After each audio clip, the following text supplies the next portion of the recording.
What's up, YouTube? It's at JB Tech Fanatic, and I'm back again with another video.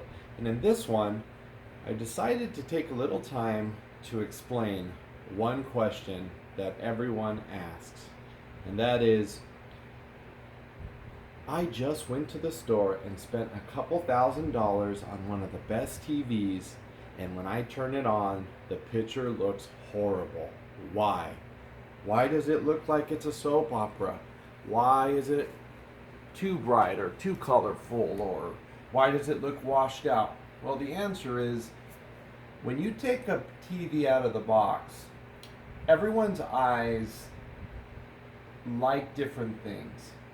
And when it comes to TVs, you can't be afraid to go into the setting menu and play around with the settings. But a couple suggestions that I can add are to go into the settings. First thing, pick which one you prefer. Dynamic, of course, is going to be the boldest and brightest and the most colorful. Standard is more of just, an everyday look.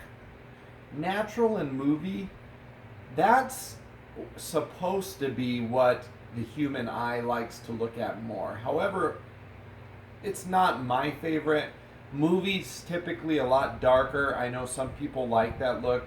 When you go to the movie theaters, it's normally a little darker picture. It'd be closer to the natural or the movie. But let's just talk about a few quick things.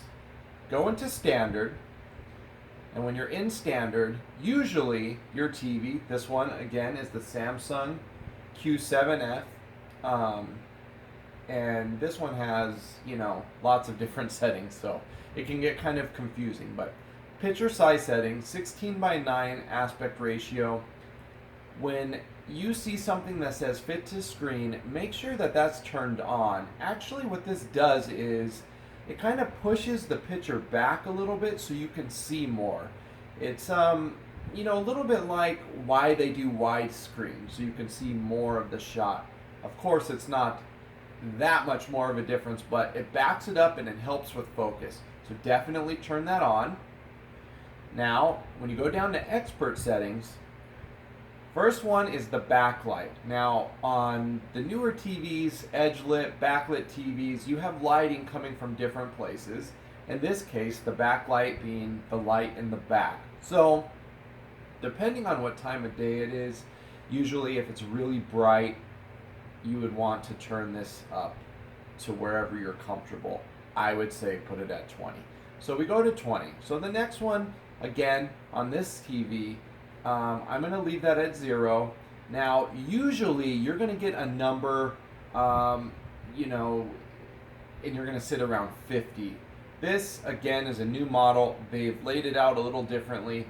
It's not something I'm used to seeing, but if you notice, it's literally -5.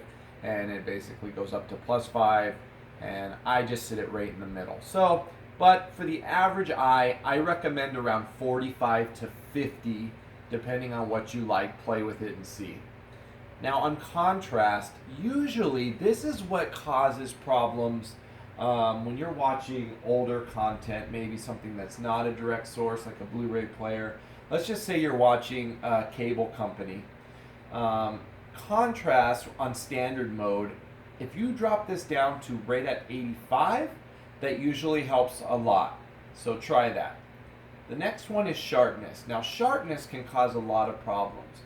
Sharpness is actually artificially sharpening the picture. In today's day and age with the new TVs, honestly, it causes more problems usually than good. If you use sharpness, I usually don't recommend really going over 20 on a TV like the Samsung Q7F. But for me, shut it all the way off. And what you'll find is when you shut it off, it actually will make your picture look a whole lot cleaner. You won't see as much of the digital distortion like you can get with cable or Dish Network when you're just watching like Channel 15, example. Next is color. Color is another thing that, usually sits around 50. When it comes to us watching like animated shows, I like to put it up a little bit because these TVs are so bright and beautiful and colorful. So I sit at about 53. but I recommend around anywhere from 50 to 55. Tint, I don't mess with this. These are usually on all TVs. Keep it dead center in the middle. Then when you back out, you usually get more settings. A lot of these extra functions, example, digital clean view, shut it off. Auto motion plus. This is what causes the soap opera effect. So you get your TV home and everything kind of looks like it's just going a little faster. It looks fake. It's too fake. It's almost like you can start telling the background has props in it, and for me it ruins it. The only time I recommend using motion plus settings is watching sports or playing video games, PS4, Xbox One, etc. On this TV, it does give you the auto function, but again, I recommend to shut it off. Local dimming. Now, this is a technology that Samsung uses, and I know a lot of other TV companies use this to get better blacks. And what happens is it actually shuts the backlight off in the back where black is trying to be displayed. So, on this TV, it has low, standard, or high. I recommend standard, depending on what you're watching. Maybe if you're watching something really dark, you can, drop it down to high or low. But that's usually works best when you're watching a true HD 1080p or higher content. Next, we are going to look at the contrast enhancer. Now, this is called different things. Back when this first came out, when you turned on dynamic contrast, it made your picture look horrible. It just made it look oversaturated and really bad. What's nice is it's gotten so much better. And what I've noticed is if you're watching something in 4K, if you're watching a direct source, if you're playing, PS4 or Xbox One, I like it actually now on high. But if you're watching just basic TV, I recommend to shut the dynamic contrast or contrast enhancer off completely. Okay? So the next one would be HDR mode. Now, this is an HDR TV, but turning on HDR plus mode is synthetically creating an HDR content. I don't like the way it looks. I keep that off. Now, if you are playing a Xbox One S game and it is HDR capable, your TV will actually recognize HDR and it will project it in true HDR mode. Okay? But for standard viewing, guys, I recommend to keep it off. Color tone's another big one. Now, most of the time when they're talking about calibrating your TV, they're recommending warm 1 or warm 2. Again, in dark rooms, this is usually better. Movie content, it's not something I'm a fan of. As you can see, I don't know if you can see it in the camera there, but it kind of brings a yellow tint. But if you are going to use it, use warm 1. Actually, Xbox One S recommends that when you calibrate with their measures that you use warm 1 also.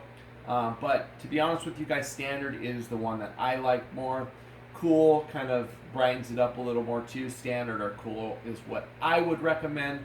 And then if you're going to do, dark movies at nighttime in a real dark room, maybe play around with the warm 1. White balance, again, this is getting really technical, but, when you start messing with this, it's usually should be done if your TV is calibrated. Having someone come to your house and having them calibrated can run you a couple $100, but of course that's going to get you the best picture. But more or less what this is some TVs produce stronger reds or greens or blues than others. So you could actually turn up the red or turn down the red and to your liking. But again, I would just leave it all at 0 unless you're going to pay for a professional tune-up. And then they will do that all for you. Okay, gamma. Now, the gamma, on these new TVs, they have a lot of new ones that are not looking familiar even to me. However, with gamma, at most, I usually would go up to 1, but honestly, that adds just a touch of more light to the overall picture. But again, guys, I probably would just leave that alone, in most TVs especially. RGB mode, just don't mess with that. Now, color space. So here again, this is kind of the color spectrum, and you can see there red 19, green 15, and blue 8. This is what the native pitcher is putting out, and that's how they tuned it. Now, I like auto for whatever reason, and I've tried this now with 10 different TVs. I prefer the look of auto, even versus the custom. So try it out. Put it on auto and see how you feel about it. And that's it, guys. Now, what you got to remember is that each thing you do, you could change. So you have standard, you have dynamic, natural, and movie. You could flip around on those depending on what you're watching, and you can also edit them to your liking. But the biggest thing, guys, the Auto Motion Plus, that's usually the biggest complaint, is the soap opera effect. So don't forget to shut that off. And that's it. It's that simple. Each TV has special modes in it. When you're going into the TV, this will be the last thing here. You can actually turn on, game mode, and they're in different spots. But if you're playing games, you're going to get the best response time with game mode. So you can go ahead and turn that on with game. PS4, Xbox One, Xbox One S, whatever you're playing. However, remember that you're going to have to readjust your other settings when you flip over to that mode. Okay? And that's really it, guys. Again, new YouTube channel. If you like this kind of content, you want to see more, please subscribe and like. Be sure to click the bell so you will know when new stuff's coming out. I appreciate all the support, guys. And I just really enjoy tech. I'm here to help. If you have any questions, find me on Facebook at JB Tech Fanatic, or hit me up in the comments. And until the next video, guys, God bless. Peace.